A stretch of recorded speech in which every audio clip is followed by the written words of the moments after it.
Hello friends, मैं हूं Piyush Kumar Tiwari. Knowledge with Piyush में आपका स्वागत है। और आज देख सकते हैं सेकंड वीडियो नागवंशी शासन व्यवस्था। और अगर आपने अभी तक मेरा चैनल सब्सक्राइब नहीं किया है तो सब्सक्राइब कर ले। और ये झारखंड एग्जाम के लिए बहुत इंपॉर्टेंट टॉपिक है, तो देखिए पूरा वीडियो। नागवंशी शासन व्यवस्था। मुंडाओं की राज व्यवस्था 64वीं ईस्वी प्रथम शताब्दी में नागवंशियों को हस्तांतरित की गई। पहले जो नागवंशी शासक थे वो थे फनी मुकुट राय। इन्होंने मुंडाओं के पढ़ा व्यवस्था को न तो समाप्त किया और नहीं बदला, बल्कि इसमें विस्तार देने का प्रयास किया। जो फनी मुकुट राय थे नागवंशी शासन व्यवस्था के, उन्होंने जो पहले से चली आ रही मुंडा की व्यवस्था थी उसको समाप्त नहीं किया, बल्कि उसमें विस्तार दिया। और जो भी इसमें पहले की तरह जो कर व्यवस्था थी, तीन व्यवस्था, कर व्यवस्था, भूमि व्यवस्था और शासन व्यवस्था, इसको चलते रहने दिया गया। और पहली बार जो इस व्यवस्था में परिवर्तन कब हुआ? 1885 ईस्वी में मुगल आक्रमण से। ठीक है, इसके बाद मुगल सेना यहाँ के राजाओं से नजराना लेने लगी। मतलब एक तरह से एक टैक्स था, पेशकश, जो कभी कभी दिया जाता था, जो बाद में रेगुलर हो गया और मालगुजारी बन गया।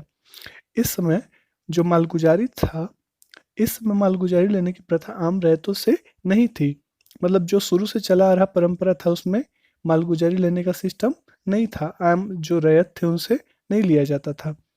इसी के चलते मुगलों को जो ये नजराना देना था वो कठिन हो गया।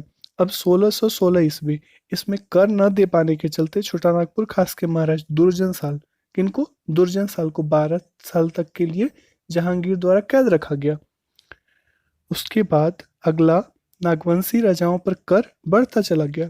यहाँ के प्रजा जो थे पहले से देते नहीं थे, इनसे कर नहीं लेते थे यहाँ के राजा।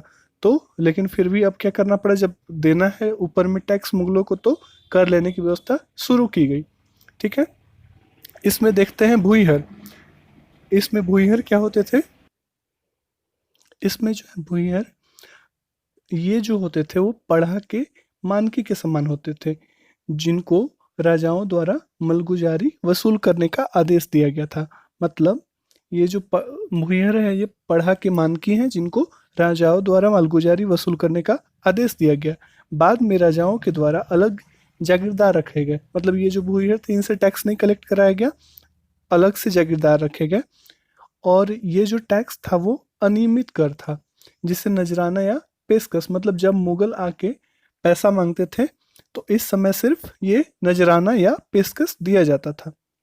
और इसके बाद 1765 में अंग्रेजों के आगमन, यहाँ पे आगमन हुआ, जिसमें उससे उनको दीवानी अधिकार मिल गए। इस क्षेत्र को, मतलब ये जो नागवंशी क्षेत्र था, उसको पटना काउंसिल की व्यवस्था में फोर्ट विलियम के अधीन रखा गया था।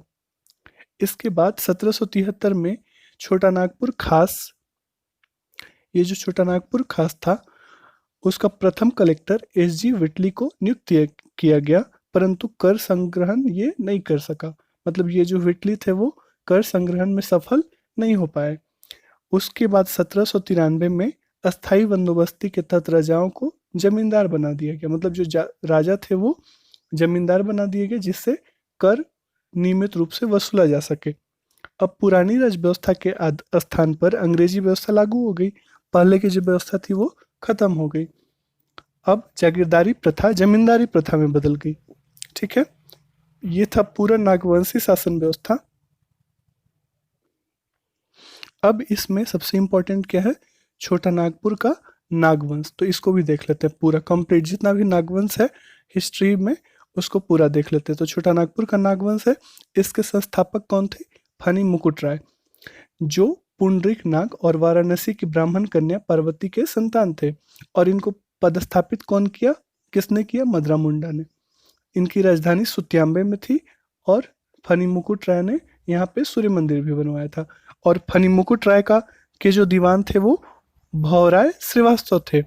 इसके बाद जो फोर्थ नागवंशी राजा हुए वो हुए प्रताप राय, जिनकी राजधानी, जो प्रताप राय हुए, इनकी जो राजधानी थी वो सुतियाम्बे से बदलकर चुटिया हो गई। मतलब जो प्रताप राय थे वो चुटिया राजधानी ले गए। इसके बाद अगले हैं भीमकर्ण। जो ये भीमकर्ण है वो पहले राजा थे जिन्हें नागव राय के जगह पे कर्ण की उपाधि दी गई, मतलब भीमकर्ण। ये क्योंकि कलचुरी नरेशों की उपाधि कर्ण थी और इस समय एक लड़ाई हुई थी, बरवा की लड़ाई, जो सुरगुजा के राजाओं की सेना ने, मतलब जो रक्सेल राजा थे, वो भीम कर्ण पर आक्रमण किए थे, जिसमें भीमकर्ण ने उन्हें पराजित किया था। इसमें भीमकर्ण ने रक्सेलों को लूटा एवं पलामू के टोरी परगना पर कब्जा किया और इसी लड़ाई में वासुदेव की मूर्ति भी लूटी गई थी। और ये जो भीमकर्ण थे, उन्होंने चुटिया के स्थान पे खुखरा को अपनी राजधानी बनाई। तो ये ध्यान रखिएगा, ये इंपॉर्टेंट है। चुटिया के स्थान पे खुखरा को किसने राजधानी बनाई? तो भीमकर्ण ने। और कितने ईस्वी में? तो 1122। ये सब हिस्ट्री में, जेपीएससी और जेएसएससी के एग्जाम में ये सब बहुत इंपॉर्टेंट है। एक और इम्पोर्टेंट चीज है भीम सागर। ये भीम सागर भी भीमकर्ण ने बनवाया था। और 15वीं शताब्दी में जो नागवंशी राजा बने वो थे शिवदास कर्ण, 15वीं शताब्दी में। अब 1401 ईस्वी, ये बहुत इंपॉर्टेंट है। ये जो हापा मुनि मंदिर है, ये बार बार एग्जाम में पूछा जाता है।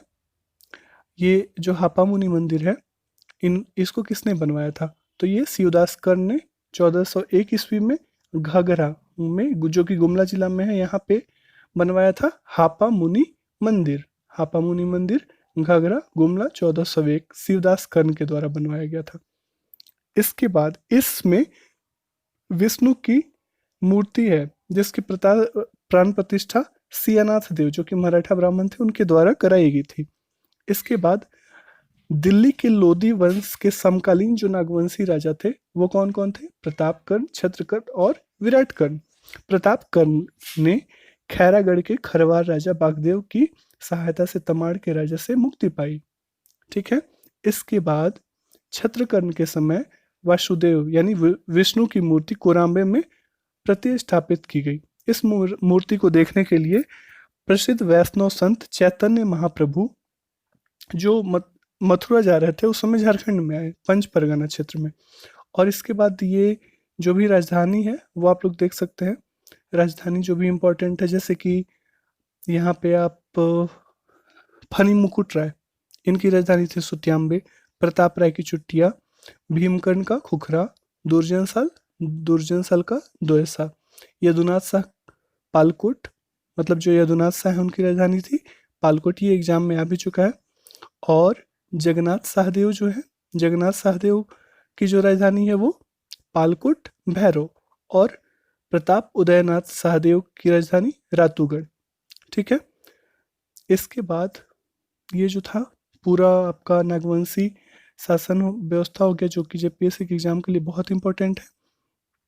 तो आप लोग बताइएगा आप लोग को ये वीडियो कैसा लगा, और अगर आप लोग को वीडियो पसंद आया तो मेरे चैनल नॉलेज विद पीयूष को सब्सक्राइब कर लें और मेरे वीडियो को लाइक कर दें और अपने फ्रेंड्स के साथ खूब से खूब शेयर करें। मैं इसी टाइप का वीडियो झारखंड एग्जाम से रिलेटेड लाता रहूँगा। तो वीडियो देखने के लिए आप लोग का बहुत बहुत धन्यवाद। Thank you so much.